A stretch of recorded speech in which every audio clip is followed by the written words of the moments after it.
Hi, welcome to PDQ Live. I'm Tara. And I'm Josh. And we made it. We made it. We're here. Right under the gun. We have a lot to do today. We do. First thing is we are going to do some community-driven tips in Connect, right? Some community hot tips, right? Yeah, community hot tips. Hot chips. And then, we're going to do a little bit of a preview, right? Yep. Let's just start with the announcement, and then we'll give them the preview. Yeah, because the announcement leads right into what you're about to talk about. We have a webinar coming up on Wednesday, September 10th. I do believe that is next week. It will be 11 a.m. Mountain Time. It's IT and Infosec, why it feels like a turf war, and how you can fix it. Okay, and our two esteemed guests will be Josh and Tara, so you'll be able to watch them argue both sides. And I'm going to place the link into the YouTube chat, so if you'd like to register for that, boom, there is your link, and we'll give you a little bit of a preview of what to expect today, as a matter of fact. Yeah. Were you listening and going, that sounds really good? And then he said our names, and you were like, that's ours. Oh, I'm doing that? Crap. Oh. All right. Okay, that's our second segment. Okay. We're going to tease it up and argue both sides, right? Yeah. And then we're going to switch. Yeah. So I'm going to play one webinar. part today. Yeah. And then next week, I'll play the opposite. Yes. Same for Because you. it's almost like we just like to argue. Almost. It's weird, right? Yeah. And then lastly, Andrew Pla is here for PowerShell tips. Probably the best part of the show. The best part of the show. Yeah. And it's a good part of the show because guess what? We get to sit here and we get to learn something and he teaches us. That's my favorite. Yeah. Yeah. Learn something new every day. Okay, let's begin with Okay. community tips. All right. Community tips and Connect hot tips. All right. So Tara did the thing that Tara does, and she participates in Discord and then brings them to me and says, hey, look at all these cool things people are doing, or look at the things that might be problematic. Yes, and there was actually quite a few things this week. So where should we start? All right. Let's start here with this window. Okay. So this is a new package, and it's an install step. Mm-hmm. So sometimes when we install software, you need to have dependent files. Yes. Right? You may need to include the dependencies that come with it. And there was a couple questions that came up of like, how do I do that? How do I reference these files? Because like if you look at them after they're uploaded, right? I'll show you the file that I uploaded, the whole thing. It's just this whole directory here.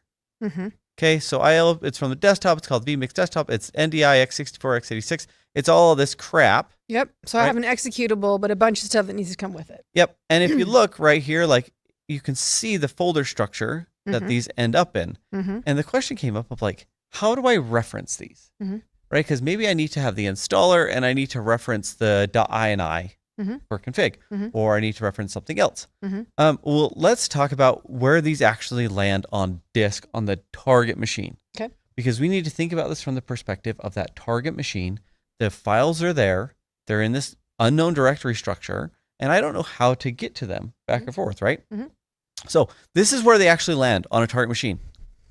Don't worry about this. This actually isn't important. Okay. Right? Because these number signs here, the hashtags, or whatever you want to call these, pound signs, whatever, are generated at every single deployment. Because it's a device task that's this random generated thing, and a package step that's a generated thing. Okay. So that's where they land on disk. And the only reason I bring that up is you're going to end up with about 160 characters left in path name. What? Okay. Okay. Think NTFS character limits, Mhm. 200 something. Okay. I forget the exact number off the top of my head. You get there, and so 160. So remember, as you're uploading stuff, as it expands, that you're not going to run out of character limit. Otherwise, you're going to have problems. Okay. Okay. So I'm going to get rid of that. So now how do I actually reference this stuff?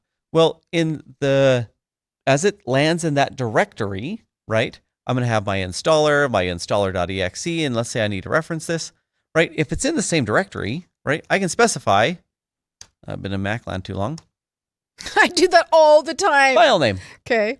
right? Mm-hmm. .ini. Mm-hmm. Let's say it's in the one that's called like NDI. Okay. So I can say the directory that you're in, then go to NDI, then some other file name .ini. And you can keep doing this over and over and over again to get to that where it's at on disk. So if you're like uploading a folder and it has a bunch of packages in there, it's just a, I don't want to say symbolic link because that's the wrong thing. It's like a reference, right? Just / is just current directory I'm working in, current working directory. Okay. Other cool thing about this here is maybe you don't want to do all of this. If you upload a zip file, it will automatically extract on the target machine. Okay. So as it's extracting in that current directory. But most of the time, like remember Windows, as you unzip it, it's going to be the file name, that first folder. So / will be the folder name that the zip was, and then the stuff inside. Ooh, nice. So okay. Saw this. It was causing some problems for people. Hopefully this helps. Okay. And Drew is going to include this companion article. They're there, yep. Two companion articles. Yes. Custom packages and uploading package files and folders. So you don't have to come back and watch me do it. You can just go read it. Perfect. Those are in the description. Okay. Perfect. Okay. Next up, while we're already in Connect, let's talk about just a super quick win, right? Maybe on just any group. Okay. And that's the thing of I only want to take action on online machines. Yeah, this was a big one. Okay. I only want to take action on those. So you can always throw another filter here. I don't want to have a bunch of failed deployments because I'm just going to create a new one to not have like a big old mess. Okay. We're going to do a dynamic group, and where the device name is blah, and where device is it online. Where's the online? Online status is true. So you can build all of your criteria here, and then you can just slap the and operator at the very end just to get you online devices only. Smart. So you don't end up with queued devices. I love that. Okay. Quick tip number 2. Quick tip number 3 is a little more nuanced. Okay. And we're going to bounce actually directly over here into Discord. Yep. And I want to highlight a conversation that's happening here, right? So Magnus and Marcel have this conversation that goes back and forth, and it's about installing AMD drivers. Graphics drivers, right? And here's the thing that's the maybe the more meta quick tech tip is there's usually never like a clean way to do this, but there's a bunch of resources out there on how to do this. So rather than being able to give someone, here's your fish, we're going to teach you how to fish, right? There is a article, The Art of Finding Silent Switches, right here. It's been renamed over the years. Brock wrote this. Rockstar. It's wonderful. A lot of the stuff like isn't going to be just there. So Marcel, if you go back and you read that conversation, basically does this article with Magnus, and I think they end up getting it to work. Marcel, tell me if you didn't get it to work. I'm actually really curious. I didn't follow it all the way to the end. But that can help install those really tricky things, or when you're doing something that's just outside of the box. Okay. Marcel says no, they didn't ever get it. Bummer. Can I have your cell phone number? I'm just, throwing that out there. Or... We can give it yours? Yeah, let's do it. Let's do it. Yours? Okay. Okay, and then how about should we talk about the new page and mass deployment? Oh, that's absolutely right. Quickly. Yes. Okay. Because I saw this come up. I want to talk about it. Okay. Do you want to drive this one? No. You don't want to drive this one? No. Okay. So I saw this in Discord because with the new software page or the new GUI, I know people were saying, well, there's no way for me to stop deployments in mass. And there, in fact, was. And I think it was Sir Ginger who pointed this out. So I wanted to just talk about this quickly. Yep. So let's say this deployment, we accidentally kicked it off. Yes. Right. Oops. And we really didn't want to. That's right. We can come in here, we can grab all devices, and we can hit cancel. Yeah. So it just isn't super easy to see? Just maybe it is. I don't know, but it does exist. That's where it is. Yeah, for those of you that have been in Connect a long time, remember this view was the default view where it was like every computer was their own row for every deployment. With that action just got moved one layer. Yeah, it's still there. It's right there. So I thought that was a quick, easy win to talk about. So great reminder. Was that all we were doing? Yeah, that was it. Perfect. Thanks for the reminder. You're welcome. All right, next up, let's fight.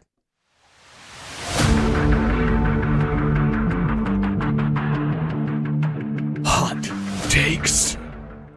I love Kelly's voice. It's my favorite. All right, so we're giving people a preview. Yes. A preview of what is to come on next week's webinar, not webcast, webinar, of IT and Infosec. We totally know the difference between webinar and webcast. We do when I make a very conscious effort to think about it. Yeah, that's true. And so what we're going to do today is we're going to give a couple hot takes. We're going to give a couple hot takes about kind of the status quo that is the tension. We'll call it tension. Yes. Between security and IT or Infosec and operations. Right? There's a healthy tension and then there's an unhealthy tension. So we're going to give a little bit of a preview of what some unhealthy tension looks like. Yeah, and then maybe end up talking about some best practices and how to address it. Yes. Okay. Yeah. But today, it's just the unhealthy tension. Yes. And you're going to tell us who's right and who's wrong. And then we'll actually resolve it next week. What? There's a right and a wrong? Oh, yeah. There's always a right and a wrong. Yeah, let's do it. Okay. I'm going to play the role of IT. Okay. And I'm going to give you my hot takes. Okay. And then Tara can play Infosec. Okay. So here's my hot take. Infosec today is a bunch of young operators that just have their brand new cybersecurity degree. And here's what happened is we all grew up and was said, hey, you got to go to college. And they're like, ooh, I want to work in IT or I want to be an engineer. And then coding was hard or not really my thing. So I was like, I'm going to do the next thing. I'm going to do cybersecurity. So I'm going to go do cybersecurity. And then I'm going to get to my first job. And I think that I am just God's gift to this organization because this is what most cybersecurity people are, at least what I've experienced. And they're going to go and they're going to say, you have to do all of this stuff because CISA says so. And here's the vulnerability stuff. And you're just going to do it. And I'm going to make all of my lists. And all of you IT operational people that have been here for the last 20 years, suck it up and deal with it.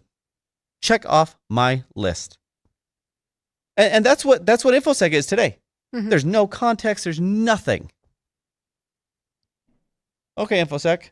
Now what? Okay.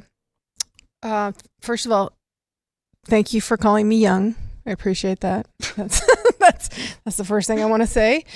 And yes, I am God's gift to the world. All right, let's begin our conversation.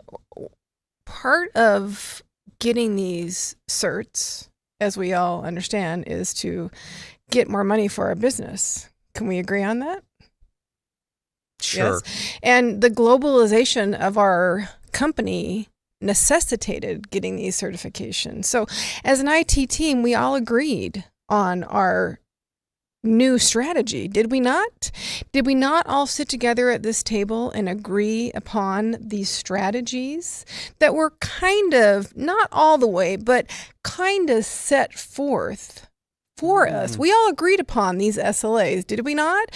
For remediating these vulnerabilities. I remember you sitting across the table and saying, yes, Tara, I can agree on these SLAs. I can agree on the business impact and the business risk. And I believe you said, I trust you as a professional to tell me the risk and the business impact. And I, as the IT professional, will tell you what is a reasonable SLA for me remediating those risks. I don't have time to have a discussion every single day and fight it out with you every single time I need something remediated. I am holding up my end of the bargain for telling you what I believe is business critical. Your end of the bargain is to remediate those risks as you see fit on your timetable. So I don't understand why we have to have this argument every single time. I should not be auditing. That's not how it's set up. There should be a segregation of duties. That is how compliance has it set up. That's how it's meant to be. Yeah. It is supposed to be separate. So why do we have to fight every single day? Yeah. Because it's fun. And because, fun. You like to use compliance as a weapon. Anywho, this is what we're going to get into. And it's fun. It's fun to argue back and forth. I totally sounded like you, didn't I? Kind of. I don't know. use compliance as a weapon, though. Why do you take my fun? Why do you take my fun away from me? Okay, but to be fair, that really is how compliance is made. It really is supposed to be separate. Infosec and IT are supposed to be separate. They are. Auditing is meant that way. One person cannot do the other person's job, and it is supposed to be segregation of duties. It is. So that is purpose-driven. It is. And these are things that we just see on all types of community forums all of the time. This fight between Infosec and IT, and there's stereotypes, and we can poke fun at it and we can play at it. Yeah. But generally what ends up happening, at least this is what I've seen, is in the real business world, what happens is you end up with this two mid-level IT or Infosec leaders, and they report to a non-technical upper management. Yeah, but right now, and so this was a question that I brought up yesterday, and I actually think this is true because I do what I always do, and Josh nails it. I like to get in the weeds and dig into things, and so I did a bunch of research this week, over too much, like I always do.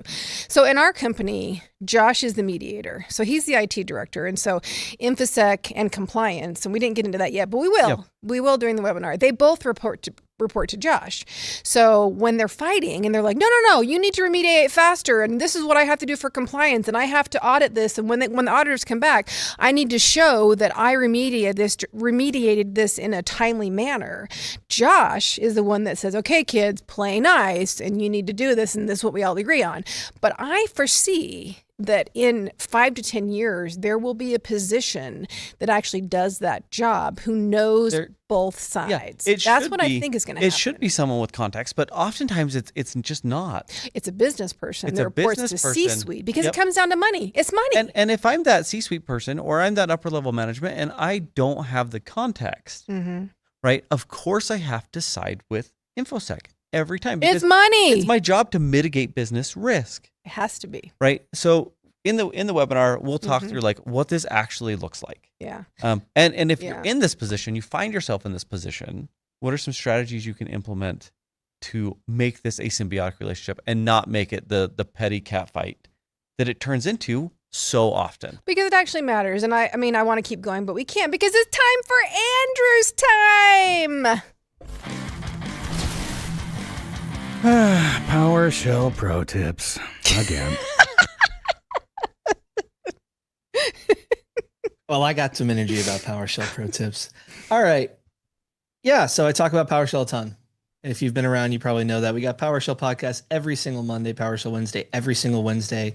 So in doing that, I encounter a lot of PowerShell. And that doesn't even include all the discourse we have in Discord, discord.gg/PDQ. Check out the PowerShell scripting channel. A lot of cool stuff there. But in doing all that, I'm exposed to a lot of enjoyable things, you could say.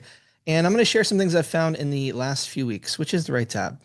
This one? No, that's mine. That's where I hit all my things. That's all right. Boom. We're going to go check out the first thing on the list. All right. We know our boy Josh here, he's got a Gopher, Turtle, Gopher, kind of similar. And this is a project that I was introduced to recently, made by a friend and someone who's actually an engineer on PowerShell way back in the day. But it's called Turtle, right? So Turtle, what is it? Well, you can watch the PowerShell Wednesday to really find out. But it's basically like, what does a turtle do? They go a direction and then they turn. They go a direction and then they turn. And if you repeat that process, you can create really cool images with that. Like really cool. And you don't have to know all the crazy math stuff. You can kind of do some cheat sheets here. So I'm going to show you what I've put together. Turtle, turtle, turtle. It's turtles all the way down. Exactly. All the way. So that's all you got to do to get the module is install module turtle. And you see right here, all right, we call turtle. We tell it to do stuff. Turn, go, turn, go, turn, go. Kind of simple, right? Then we save it and then boom, we bring it up. And what do we have here? Wait, not that. What do we have here? Oh my goodness. Is that a triangle? I think so. Wow. That's pretty cool, right? Did you do the math to make sure that that's actually a triangle? No, I didn't do any math. Oh, This is okay. all I did. Oh, All I did was this. You did was though. just You use the did though. You project. did. You did. You're good. Yeah, I did the math for sure. Yeah. Oh, the 42 thing? Yeah. Yeah, or the 120 for the yeah. Okay. But Like a SOHCAHTOA. Remember SOHCAHTOA sign, cosine? I do remember SOHCAHTOA, but do I remember what it meant? No. I'll show you a couple things, then we'll just look straight up at the images. But you see, we create a flower just by saying flower. We save it. This one's kind of wild because there's this concept of morphing where you can take two images and kind of like bring them together based on the points and some plots and some math stuff that kind of blew my mind. But if you do that, you get some mighty morphing flower rangers, which I just love myself for coming up with that. I thought that was so clever. But let's take a gander. That is nice. Got ourselves a lovely flower here. Whoa. Ooh. Morphing. Yes. I don't know how it's going to look with all the, doing it live and all that stuff, but another kind of getting trippier here. Okay. And then we got this as well. And there's so much more. I couldn't show it all. And how practical is creating cool graphics like this to do something useful at work? This particular thing right here, probably not. Where I find this project to be really interesting is as a beginner thing to dabble with. As you saw in the code here, it's a good opportunity to do things like create turtles. And you showed this earlier, that period thing, like the relative paths, you get to start interacting with files. Maybe if you make a mistake, you can then delete the file that you just created. And it's sort of a nice beginner way. You get some cool images to make you feel like you're doing something fancy. And also this stuff is so like mathy. I feel like there's some like truths of the universe in there somewhere. I can't see them, but if you look at the patterns enough, maybe you'll see something. My favorite thing about this is on that GitHub repo. I noticed this, and I just noticed it today. If you go to the very top, it's on the top right. Scroll up. It's the turtles in a PowerShell, like turtles on a half shell. Like just like it hit me, and I've loved it. Also, very cathartic on those days where you just like need 10 minutes to check out. Yep. And then it's beautiful art. Am I the only person imagining Lon Roomba doing all of this? Because that's what I'm thinking. I wonder if I could like get like he has an air tag. So I wonder if we could actually get like coordinates You should. and like distances moved and like angles, and then have it build one of these. Oh my gosh, please do. That'd be kind of cool. I mean, this is what a Roomba uses. It's literally turn, go straight, turn, go straight. Same exact kind of principle. And I guess this pattern's found all over the world if you look for it close enough. I don't know, some wild stuff. Oh boy, we're getting deep. Okay, go We're deep. All right. Time to move on. Abort. Posh-ACME.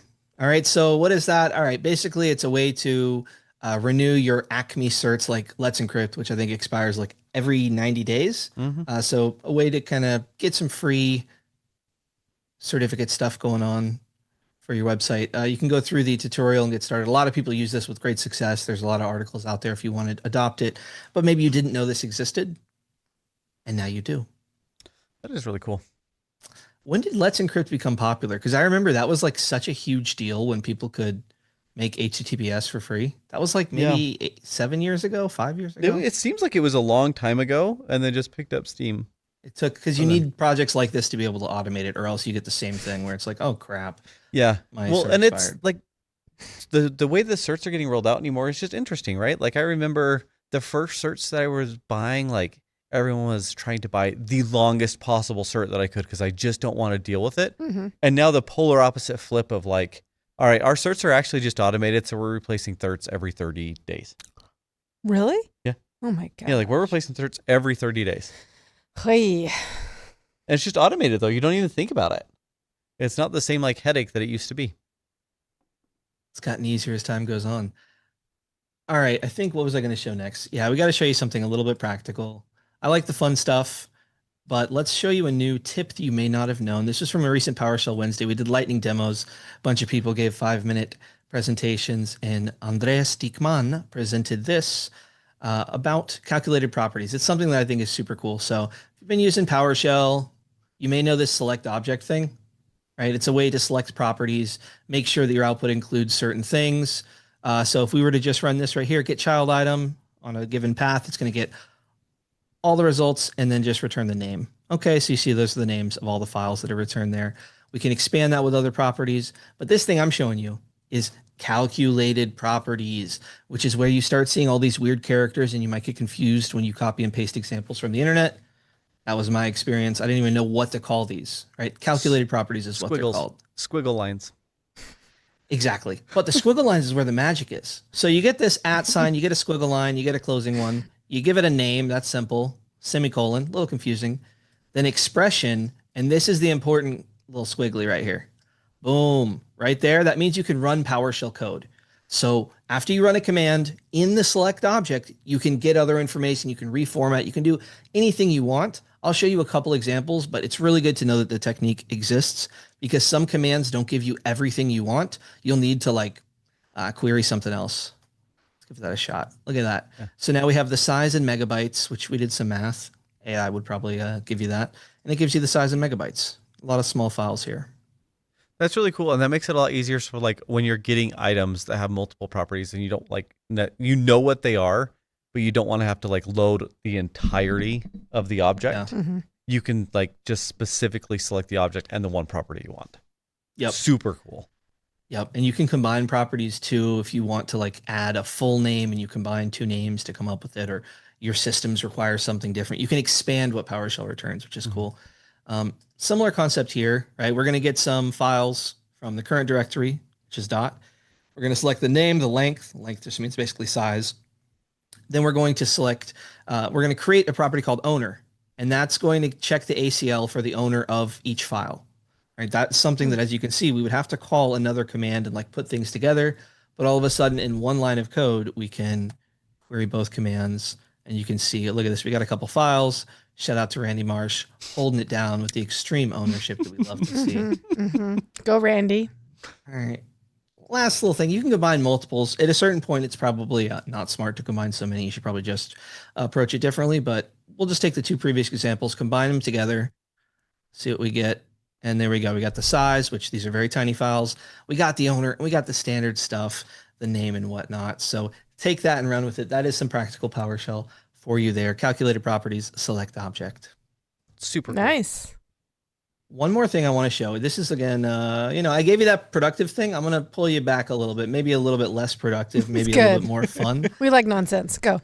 Yeah. So on the PDQ Discord, we like to do real PowerShell stuff, but also have some fun. And a couple weeks ago, maybe a couple months actually, 2 months ago, this idea came for coming up with some kind of repository for our pranks that we came up with. And these are generally harmless. You can undo them. Generally harmless. They're generally harmless. I mean, it depends on who you do it to. Yeah. So we have one random notification, which will query the whole computer for notification sounds, like small files basically in certain folders, and it will randomly play them using scheduled tasks. Oh, no. Oh no. Yeah. Don't show this to Josh. Yeah. That's brilliant. Oh, my goodness. Similarly, there's logon greeting, where like it'll use text to speech every single time you turn it on. It has like sassy voices, sarcastic and witty, rude. Ooh, I've seen rocks with more personality than you. Oh my gosh. Yeah. Look, but there's an uplifting one. You're absolutely incredible, and today will prove it. Oh no, you can weaponize that. It's coming. It's coming. That is, boom. That's another great prank. The last one is reverse output, which basically makes it so anytime you were to write output, it will completely reverse it, which I did have set up on a computer, but it looks like Tara may have taken it. Oh. That's all right. We just copy pasta. Bada bing, bada boom. And what you would do if you wanted to actually deliver this payload of sorts is you would put it in their terminal, in their profile, I should say. But let's run this. Wow. All right. Oh, yeah, I typed this earlier. Oh. No way. Oh, no. Yep. That's brutal. Yeah. And if you don't know PowerShell well, it's going to be hard to kind of troubleshoot this. You're going to probably think it's something else. I actually would not know how to start to troubleshoot that. Like my troubleshooting steps right here would be like, all right, new profile. Dead. Dead? You just kill the profile? I just killed that PowerShell profile. Just done. That PowerShell profile's gone. Oh no. You're scaring me, Andrew. But those are some tips. I have more things. Check out AI Shell. It's the future of getting assistance within PowerShell. I think as time goes on, it's going to mature. Might show people how to create a Olama instance so they can get AI queries locally without having to, pay for anything basically. But a lot of great PowerShell stuff. Check us out every Wednesday. PowerShell meetups, 2 p.m. Eastern. Every single Monday, we got new PowerShell podcasts. And I'm always interested in hearing from beginners if there's any kind of content that we can cater to you. Next week, we talked about manipulating files a little bit earlier. Next week at PowerShell Wednesday, I'm going to be presenting on managing files with PowerShell, kind of one of those core topics that you need to know. And I'll also cover how that can lead, and you can borrow a lot of the things you learn in other parts of PowerShell, like the registry and all kinds of things like that. So, boom, PowerShell, baby. Chris Gordon, or someone says, for science, of course. Yeah, Chris Gordon. For science. Mm-hmm. Mm-hmm. Well, cool. Thanks, Andrew. That was a lot of fun. That was fun. Yeah, my pleasure. Thanks for joining us today, everybody. This is a lot of fun. That was fun. Yeah. For PDQ, I'm Josh. I'm Tara. And a couple quick things. Don't forget the IT and Infosec webinar coming up Wednesday, September 10th. 11 a.m. Mountain Time. Link, once again, boom, it's in the chat. And a big tease for next week's webcast. We have an announcement, a pretty good-sized announcement, so big it requires the combined power of our CEO and our president of the company and some additional guests. So, yeah, good stuff in store next week. Make sure you are there. It's freaking huge. I wish you could have seen our faces. Josh and I were like, what is it? I was thinking like, wait, what are we doing? We both did that. I'm telling you, it's huge, Lotties. It's huge. All right. Have a fantastic week, and we will see you back here next time. Bye-bye.